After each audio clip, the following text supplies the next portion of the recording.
조갑제 TV 시청자 여러분 안녕하십니까. 2024년 3월 24일 오후 6시입니다. 오늘 오후 전국 의과대학 교수협의회 사람들과 만난 한동훈 국민의힘 비상대책위원장은 이 의료 대란 사태에 대하여 정부와 의료계 사이의 중재를 위해 노력하겠다고 했습니다. 한 위원장은 오늘 오후 4시 서울 세브란스 병원에서 전국 의과대학 교수협의회 김창수 회장 등과 면담을 마치고 나와서 기자들에게 그렇게 이야기를 한 겁니다. 면담은 약 50분간 진행되었습니다. 한 위원장은 기자들을 만난 자리에서 정부와 의료계의 건설적인 대화를 중재해 달라는 요청을 받았다. 의료계도 정부와 건설적 대화에 나설 준비가 되어 있다는 말을 전달받았다고 했습니다. 전국 의과대학 교수협의회의 요청에 한 위원장은 책임 있는 정치인으로서 필요한 역할을 다하겠다는 답변을 드렸다고 했습니다. 다만 자세한 대화 내용은 언급하지 않았습니다. 한편 서울의대와 연세의대를 포함하여 다수 의과대학에서 교수들이 내일을 기해 사직서를 일괄 제출하기로 했습니다. 교수사회는 정부에 대하여 사직한 전공의와 휴학 의과대학생의 거취를 포함하여 의료 현안 해결을 위한 대화를 요구하고 있는데 한동훈 위원장이 여기에 응해서 중재 역할을 하겠다는 건데, 중재 역할을 하려면 결국 윤석열 대통령을 설득을 해야 되고 정부와 의사들의 만남을 조성해야 되고 하는데 참 어렵습니다. 너무 늦었다는 생각도 듭니다. 이미 정부가 의과대학 정원 2,000명을 늘리면서 지방대학의 그 인원수를 배정을 해버렸습니다. 이걸 바꿀 수 있느냐, 이걸 줄일 수 있느냐, 이걸 동결시킬 수 있느냐 하는 문제가 생기는데, 윤석열 대통령실에서는 단호하게 법대로 하겠다, 이미 발표한 대로 하겠다, 되돌릴 수 없다 하는 입장을 오늘 또 천명한 바가 있습니다.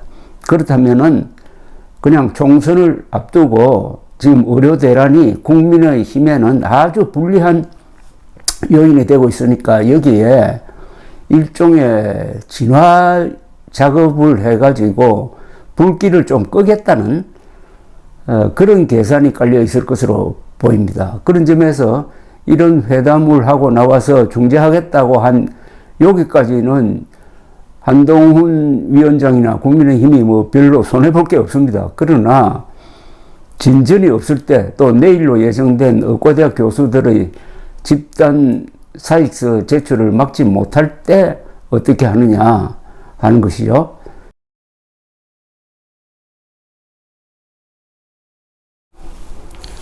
한편 한동훈 국민의힘 비상대책위원장이 오늘 대통령실에 의료 현장 이탈 전공의들에 대한 면허정지 행정처분을 유연하게 처리해 달라고 요청해 왔다고 대통령실이 밝혔습니다. 이에 윤석열 대통령은 한덕수 국무총리에게 당과 협의하여 유연한 처리 방안을 모색해 달라면서 의료인과 건설적 협의체를 구성하여 대화를 추진해 달라고 말했다고 대통령실 대변인실이 전했습니다. 그러니까 대통령실이 라기보다는 윤석열 대통령이 즉각 한동훈 위원장의 건의를 수용을 해가지고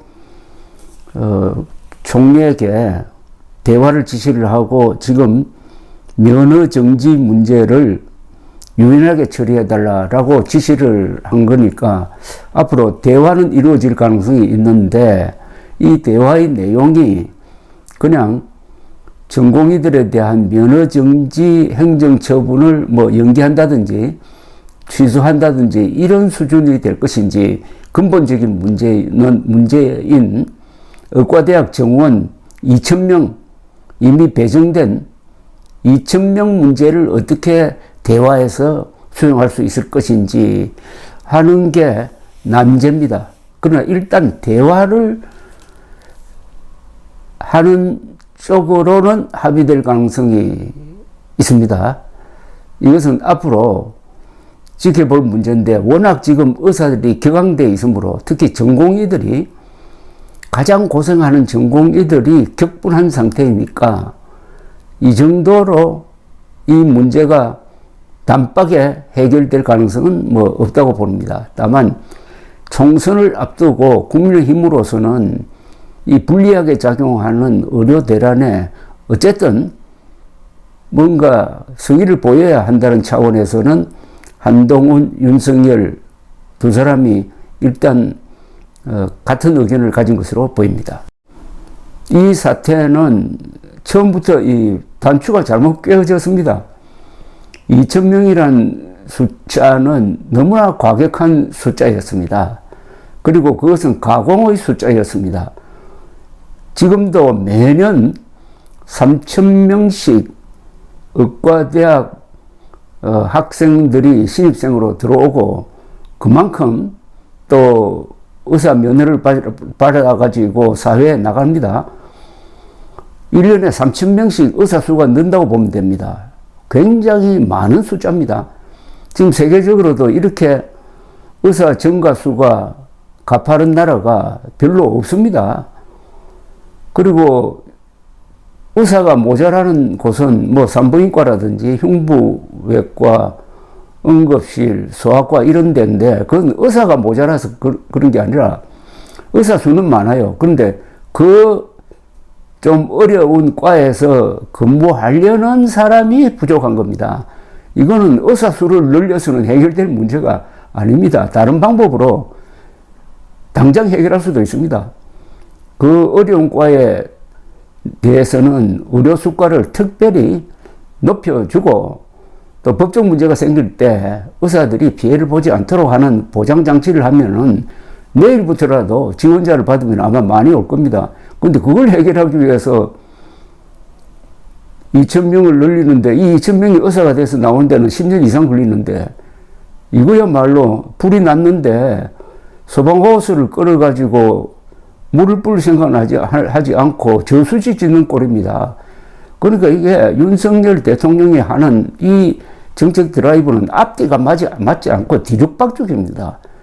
근데 일이 제대로 안 되고 예상외로 의사들의 반발이 거세니까 계속 한쪽으로는 수사를 하고 그리고 면허 정지, 뭐 면허 취소 이야기가 나오고 등등 아주 험악하게 대하고 있습니다. 그러니까 의사 집단 전체가 격분을 해가지고 감정적 반응으로 나오는 거죠. 윤석열 정부가 감정적으로 나오니까 의사들도 감정으로 나와서 감정 대 감정 싸움이 되는데 이 감정의 밑바닥에는 배신감입니다. 의과대학 재학생까지 내려갈 필요 없이 의사들은 대체로 이 성향이 보수적입니다.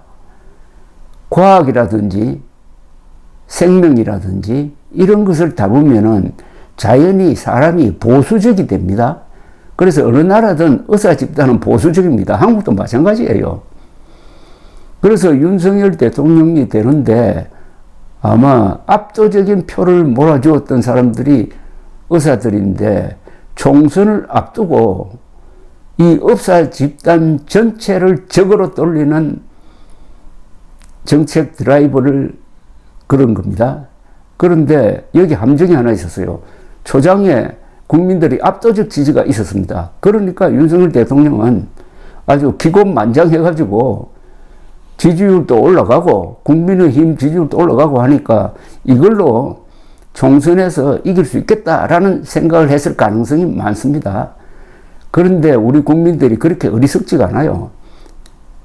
시간이 지나니까 생각이 많이 바뀌었습니다. 크게 바뀌었습니다. 요사이는 역효과가 더 많이 나고 있습니다. 그 역효과의 핵심은 잘 조직되고 머리 좋은 영향력이 큰 의사 집단 플러스 그 가족들까지 합쳐가지고 완전히 반윤석열 세력이 되고 말았습니다. 이게 중도층을 좌회전시켜가지고 지금 선거판이 지난 한 열흘 사이에 확 바뀌어가지고 민주당 압승, 국힘당 참패 쪽으로 가고 있습니다. 그 결정적인 게 바로 의료 대란이었습니다. 여기에 기름을 부은 게 보수 언론의 윤석열 지지 의사들 공격이었습니다. 이게 국힘당을 도와준 게 아니라 민주당을 도와주고 말았습니다. 언론까지 나서서 이렇게 하니까 윤석열 대통령은 더 신이 나서 잘못된 길을 막 질주하게 되고, 한동훈 국민의 비상대책위원장은 자기가 손쓸 여지가 없게 되고, 이게 아닌데 하면서도 적극적으로 지지도 못하고 적극적으로 의사 비판도 하지 못하는 어정쩡한 상태에서 기회의 타이밍을 놓치고 있다가 오늘 이렇게 만나게 되었습니다. 정리를 하면 이렇습니다. 2,000명이라는 숫자는 그게 가공의 숫자입니다. 사실 무거리입니다. 현재 의사 부족 사태는 한국에서 일어나지 않고 있습니다. 인구가 점점 줄어드니까 미래에는 의사 수를 더 줄여야 될 가능성이 많아집니다. AI라든지 신기술이 개발되어서 의료계에 들어가면은 의사 수는 더 줄어들 수도 있습니다. 이런 상황을 완전히 거꾸로 판단한 윤석열 대통령이 65%를 늘리는, 단박에 65%를 늘리는 과격한 정책을 내어놓은 것이 의료 대란으로 확대되고, 이제는 그걸 수습하기가 어렵게 되었는데도 불구하고 계속 밀어붙이고 있다가 뒤를 돌아보니까 자기를 지지하던 국민들은 따라오지 않게 되고 고립돼 버렸다. 이런 상황에서 답답한 한동훈 위원장이 나섰는데, 문제는 윤석열 대통령이 한동훈 위원장의 중재 노력을 어느 정도 밀어주느냐. 여기에 따라서 또 다른 드라마가 전개될 가능성도 있습니다. 감사합니다.